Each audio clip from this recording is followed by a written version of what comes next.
Sampai-sampai Ka'bah itu terhijab. Orang nak berangkat waktu ke Arafah, dia tidak siap. Haji, Pak. Masya Allah. Ada apa nih, Pak?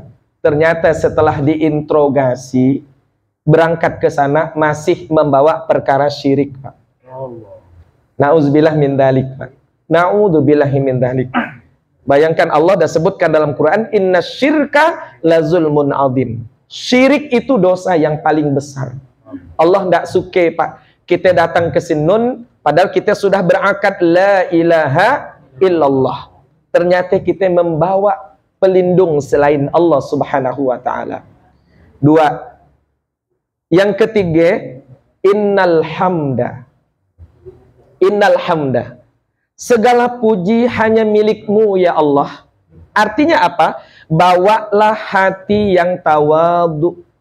Jangan bawa hati yang takabur. Jangan bawa hati yang takabur. Bawa hati yang tawadhu. Karena Allah tidak senang dengan orang yang membawa sifat takabur. Mau ndak tahu takabur kerewak, Pak. Coba-coba we Pak Hendri Adi Sinun kalak kerewak sikit we Pak Ji. Nak nyoba weh.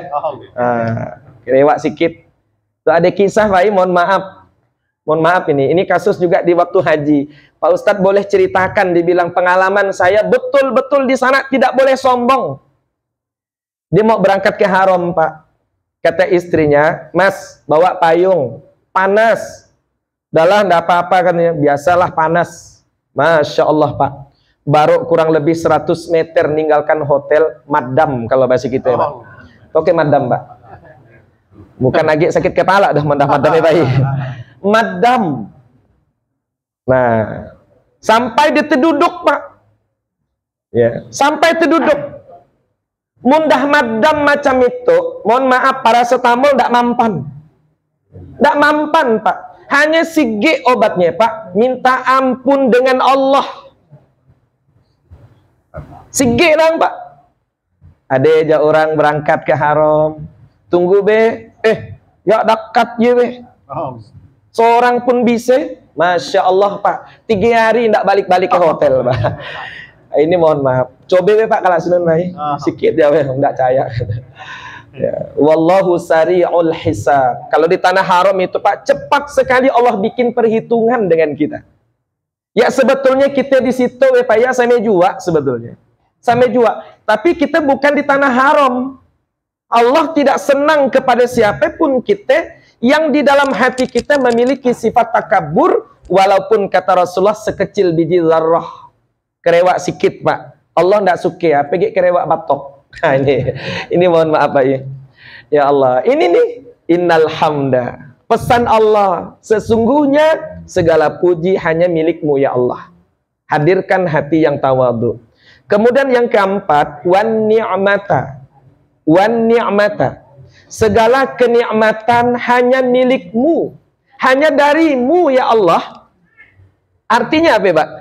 Dalam kehidupan kita itu, maunya Allah, apalagi kita di tanah haram, Pak I, bersyukurlah dengan apa yang diberikan Allah.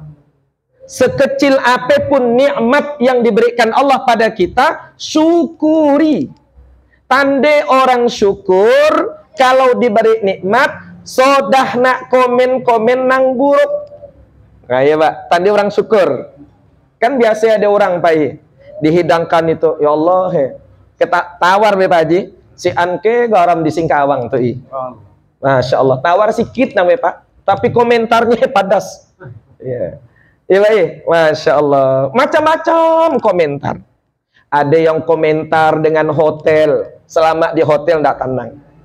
Ada yang komentar dalam bis, selama perjalanan dia tidak tenang, Pak. Ada yang komentar dengan makanan. Ini mohon maaf, Pak i. Ya. Makanan di Sinun biasa agak tawar-tawar. Nggak tahu lah, saya bawa Indomie, Pak. Indomie, Pak. Ternyata pengalaman bukan hanya saya, Pak Haji. Tang lain lah rasa Indomie di situ dengan di Singkawang, katanya lah.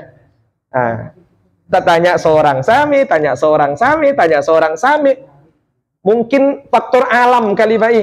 Yang seperti itu sudah nak dikomentari, Pak. Nikmati aja apa yang kita makan.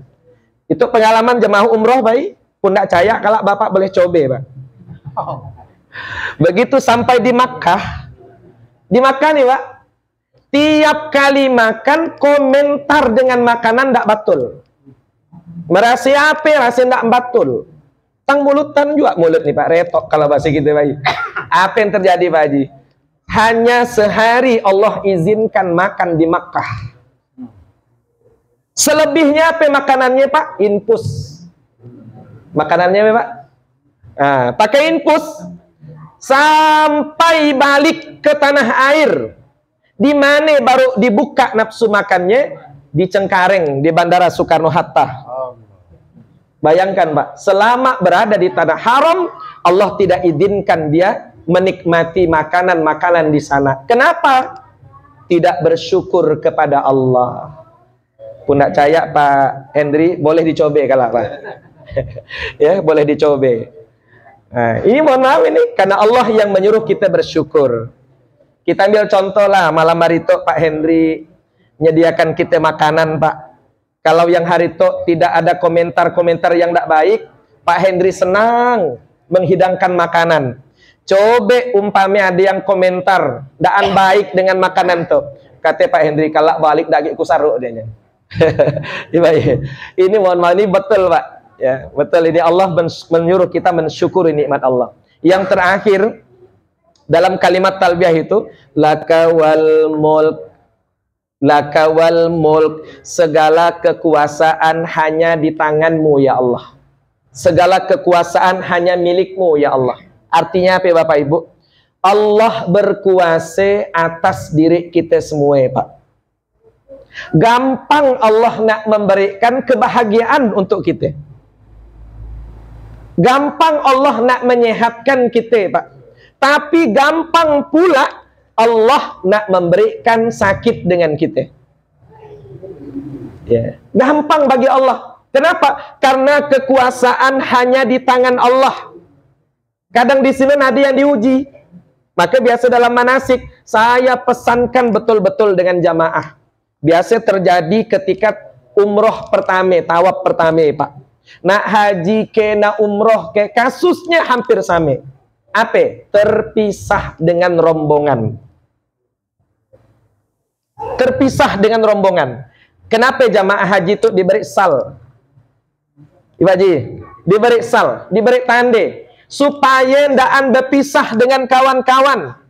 Kenapa kain ihram biasa sampai pakai warna? Ada kan, Pak?